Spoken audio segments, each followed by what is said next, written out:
스티그 인사드리겠습니다. 제가 전세 사기 예방 강의를 지금 하고 있습니다. 그걸 조금 말씀드리겠습니다. 자, 20대 후반 전 재산을 잃었습니다라는 그 현지 씨의 영상을 바탕으로 해서 제가 말씀을 드리도록 하겠습니다. 나는 전세 사기 피해자다. 20대 후반의 나이로 1억 6천만 원이 넘는 돈을 사기당했다. 예, 저는 교사고요. 공인중개사 자격증을 가지고 있습니다.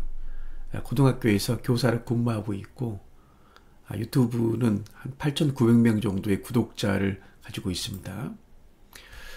여러분, 집은 어디에 지을까요? 보통 땅 위에 짓죠.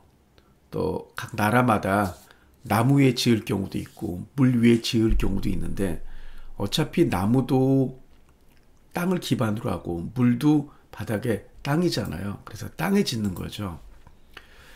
땅의 주인은 그러면 누구일까요? 우린 얘기할 때 국가 소유의 토지를 국유지라고 하고 개인 소유 토지를 사유지라고 해요. 여러분이 지금 학교가 건물이 있는 곳이 국유지 또는 사유지죠. 곧 공립학교나 국립학교 같은 경우는 대부분 국유지가 되는 거고, 그리고 사립학교 같은 경우는 법인이 가지고 있기 때문에 사유지라고 할 수 있는 거죠. 자, 그래서 퀴즈 한번 낼게요. 여기 A가 해안가 근처에 여기 A 땅이에요. 여기 A 땅 샀다고 굉장히 좋아했는데, 이게 이제 바다가 된다 그러면 국유지가 됩니다. 물에 잠겨서. 근데 A가 다시 육지가 되면 뭐가 될까요? 처음에는 사유지였다가 물에 잠기면 바다가 됐으니까 국유지가 되는데 다시 육지가 됐다. 자, 그래도 국유지로 남습니다. 법이 그렇습니다. 이게 이제 스페인의 한 곳인데, 예를 들어서 이 땅이 개인이 가지고 있었는데 바다가 됐다 그러면 이 땅은 다 국유지가 되는 거죠. 우리나라 법으로 하면. 다시 나갔다 그래도 국유지가 된다는 그런 얘기입니다.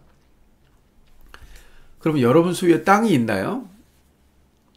어느 학교 갔더니 땅이 있다 그러더라고요. 물론 그럴 수 있습니다. 뭐 증여를 받거나 상속을 받거나 그럴 수 있으니까, 또 구입을 했거나. 근데 땅이 대부분 없죠. 그러면 아까 얘기했잖아요. 집은 땅 위에 짓는다고 대부분. 그러면 땅이 없기 때문에 여러분 집을 못 짓잖아요. 그러니까 집을 빌려야 되는 거죠.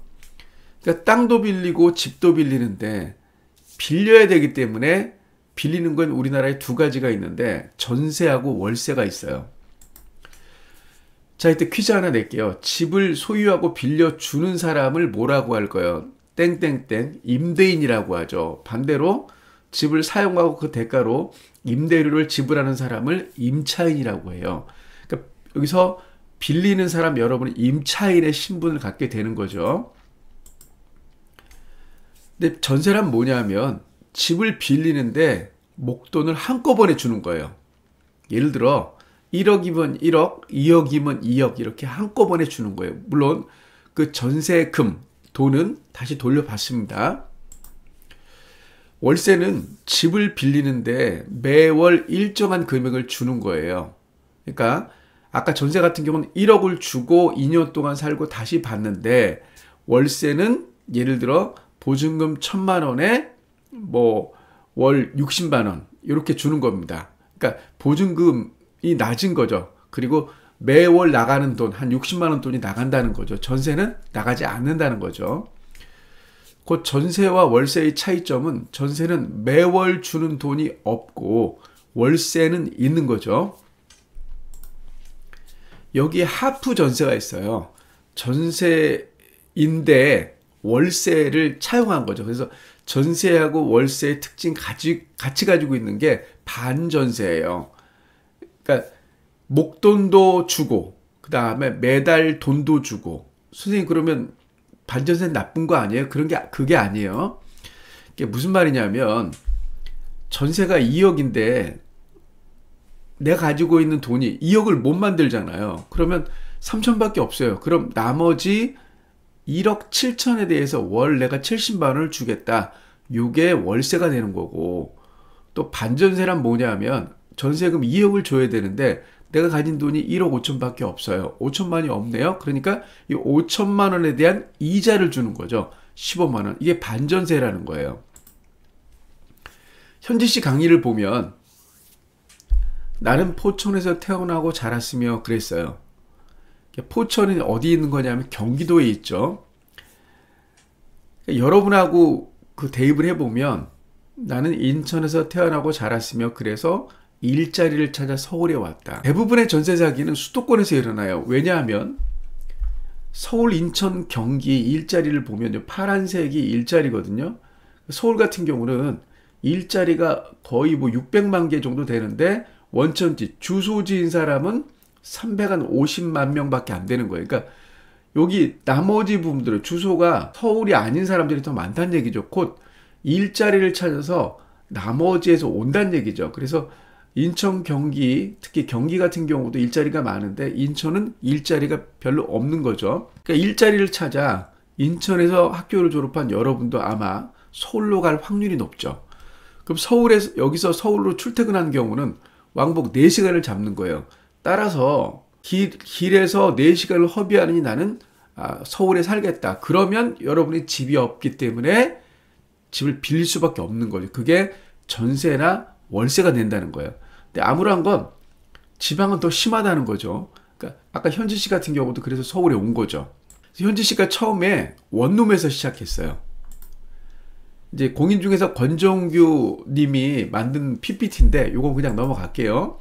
이제 오피스텔이라는 건 오피스, 사무실하고 호텔하고 같이 쓰는 건데 그래서 오피스텔이에요.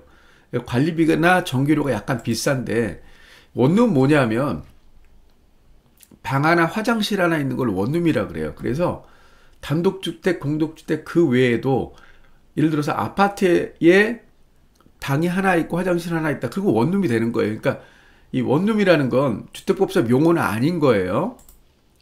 그래서 이 현지 씨가 원룸에서 3년을 산 거예요.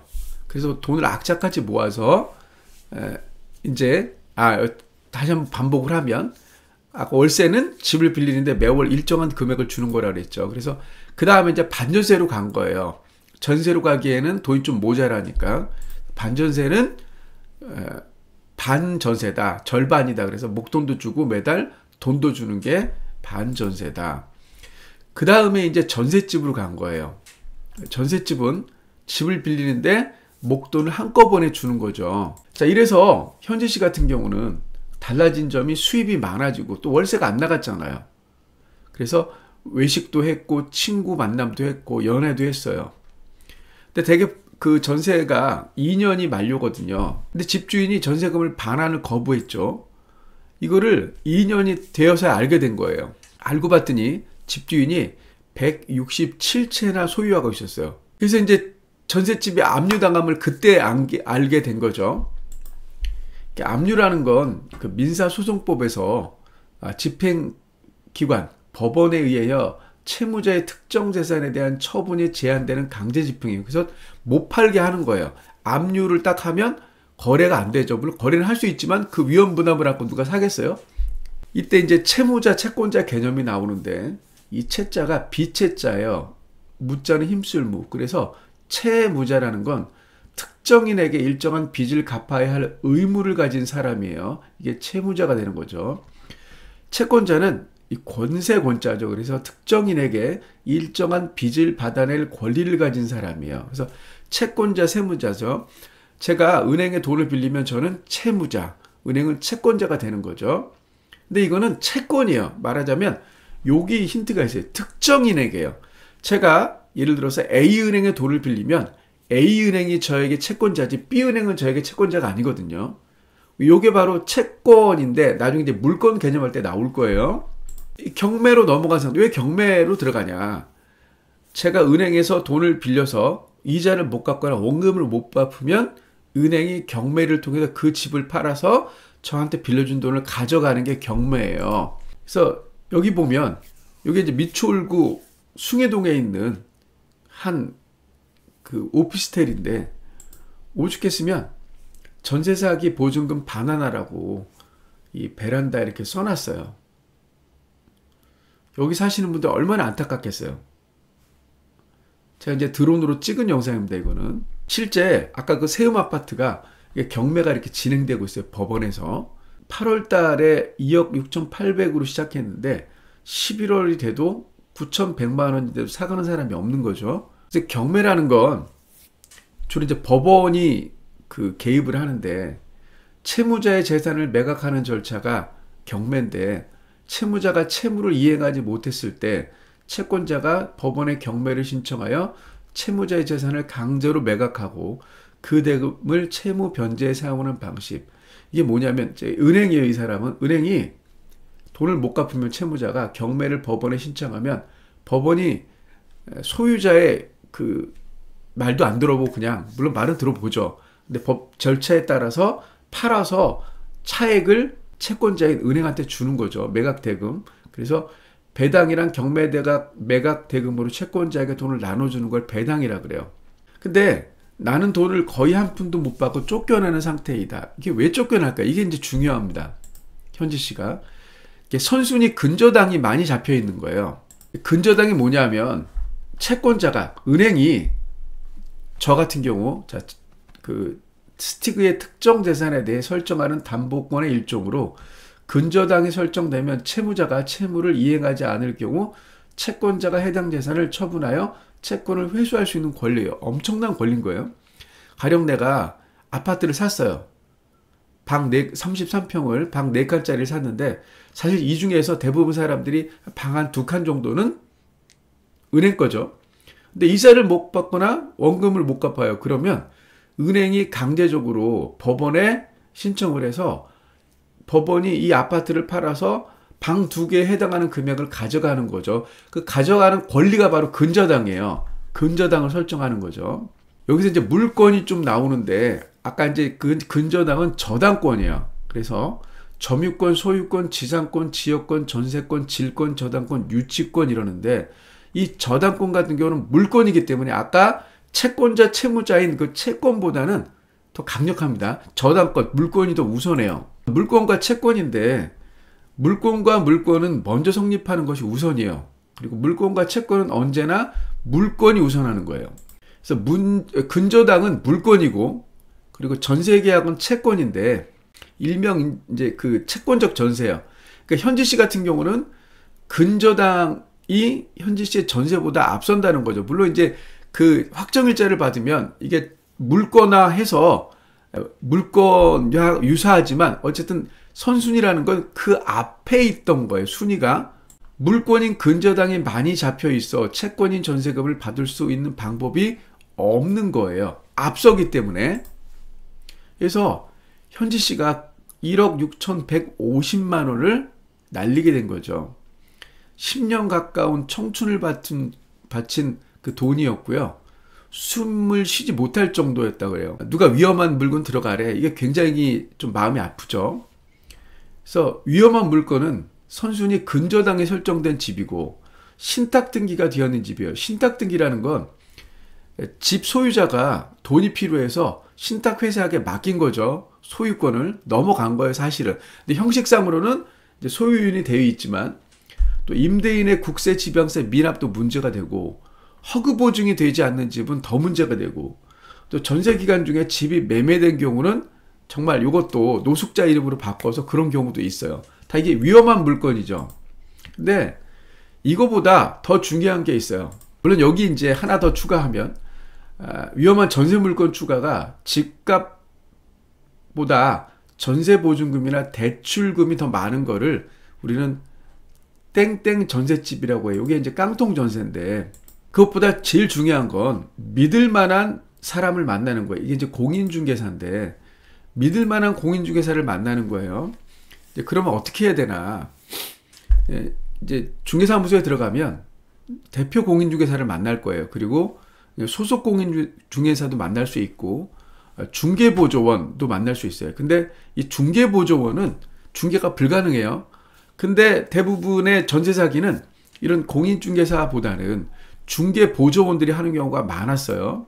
V월드에 접속해서 요 QR코드를 찍어보면 중개사무소에 대해서 우리가 정보를 알 수가 있는데 인천광역시 미추홀구 주안동을 한번 해볼게요. 그러면 이렇게 주안동에 있는 모든 중개업소가 나와요. 그래서 등록번호, 상호, 소재지, 대표자, 등록일, 영업상태 다 이렇게 출력이 되거든요. 자, 그랬을 때 중개업소 등록번호 확인이 굉장히 중요한데 선생님 한번 해볼게요. 여기 28177-2023-00043 신다운공인중개사 미출구 9월로에 있고요. 이게 2004년 3월 31일 날 등록을 한 건데 이분은 2023년에 등록을 했죠. 요게 사무소를 이전해 온 거예요. 아마 이분 같은 경우는 2004년에 등록을 했는데 다른 데서 하다가 미출구로 오신 것 같아요. 그러니까 2023년이죠. 요 지역에서만큼은 2023년에 한 거고, 그 다음에 그 다음 같은 경우는 이분 같은 경우는 114 공인중개사무소인데 가 33304618이죠.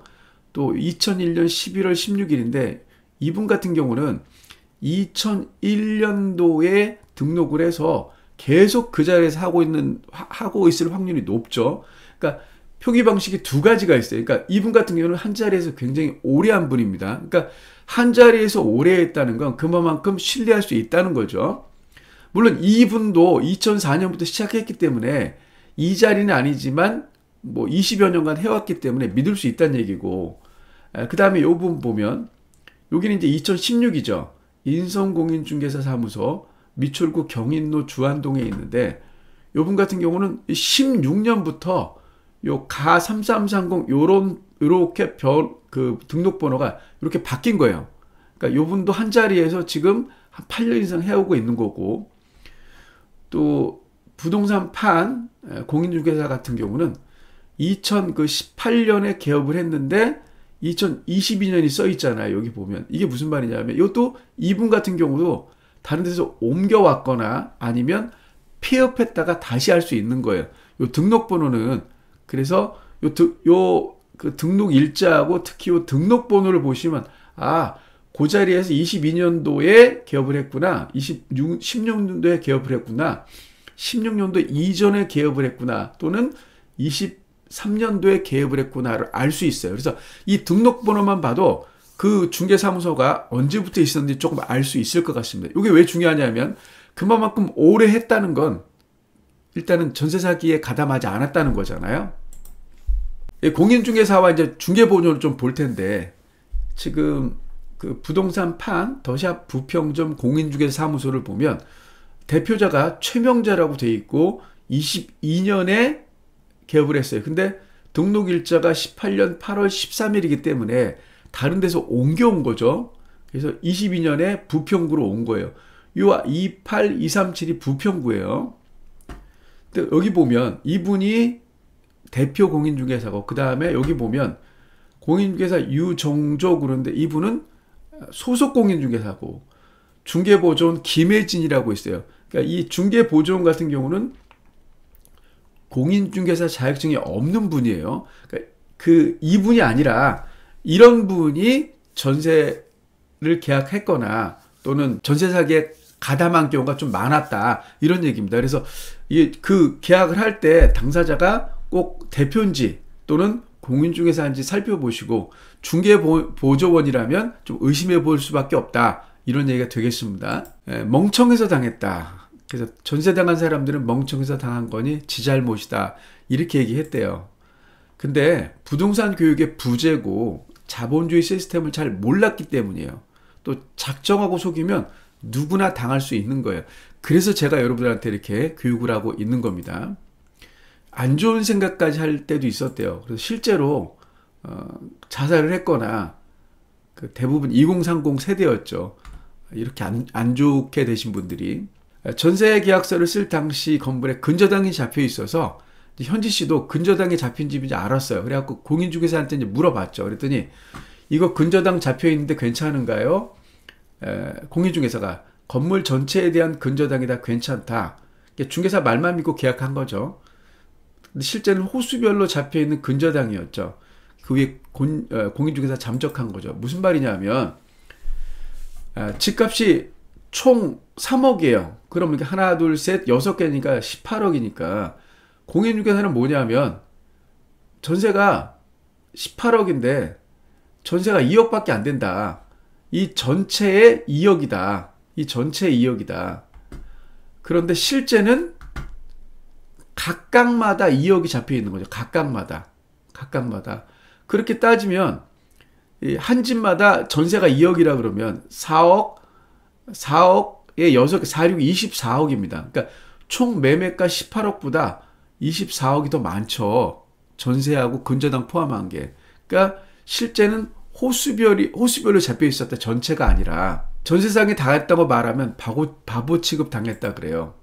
근데 제가 이 현지 씨 영상을 쓴 이유는 뭐냐면 굉장히 긍정적이고 또 미래를 얘기하고 MZ답게 정말 쿨하게 넘기잖아요. 그래서 그런 부분에서 여러분에게 도움이 될까 하고 제가 이 영상을 씁니다. 남자친구 말한 게 힘든 시기는 지나가는 것이 아니라 견디고 이겨낸 거다. 이렇게 얘기했다 그래요. 부동산 용어가 좀 친해지기 좀 해볼게요. 여기서부터는 조금 도움이 될 거예요. 스세권은 스타벅스와 가까운 주거지를 우린 스세권이라고 하고, 역세권은 지하철역과 접근성이 우수한 게 이제 역세권이죠. 숲세권은 숲과 가까운 주거지인데, 슬세권은 슬리퍼를 신고 가도 상권을 이용할 정도로 가까운 곳이 슬세권. 병원 가까운 곳이 학세권. 학세권은 학교 가까운 곳. 맥세권은 이제 맥도날드 가까운 곳. 파세권은 파크, 공원 가까운 곳. 뷰세권은 뭐 공원뷰, 오션뷰, 호수뷰 뭐 이런 것들. 그 다음에 주세권은 술 한잔 할 수 있을 정도의 그런 맥주집들이 많은 곳. 편세권은 편의점 가까운 거죠. 여러분 같은 경우는 이제 편세권을 좋아하는데, 그럼 여기서 가장 아파트를 여러분 고를 때 중요한 게 뭘까요? 역세권입니다. 불변에 질린 역세권인데, 흔히 이제 우리가 역세권 그러면 이런 걸 다 포함하는데, 더블 역세권은 여기 2개고, 그래서 실제로 3호선, 7호선, 9호선이 만나는 이 고속터미널역 근처에 이 아파트 같은 경우는 84 기준이 거의 뭐 40억이죠. 40억 가까이 되죠. 이렇게 역세권의 아파트가 가격이 높다는 거죠.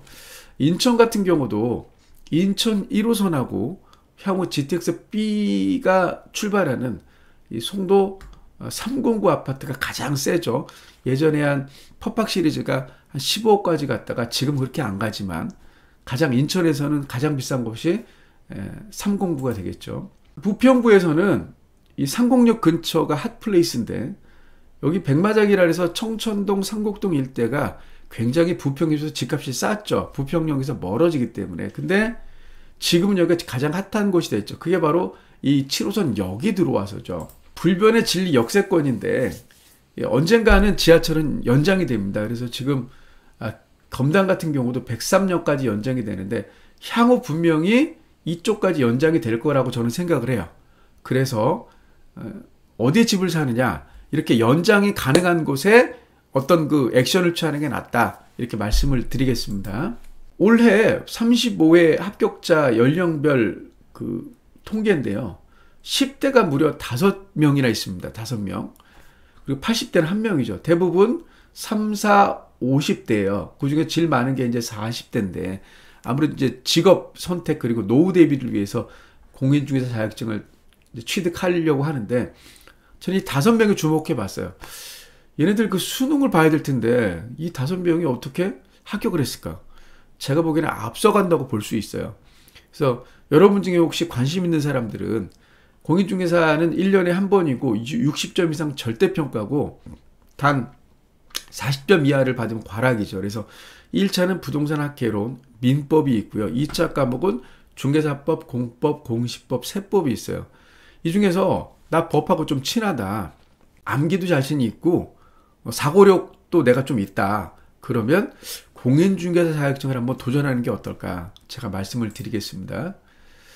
여기까지 여러분을 위해서 제가 달려왔습니다. 여기까지 스티커였습니다. 감사합니다.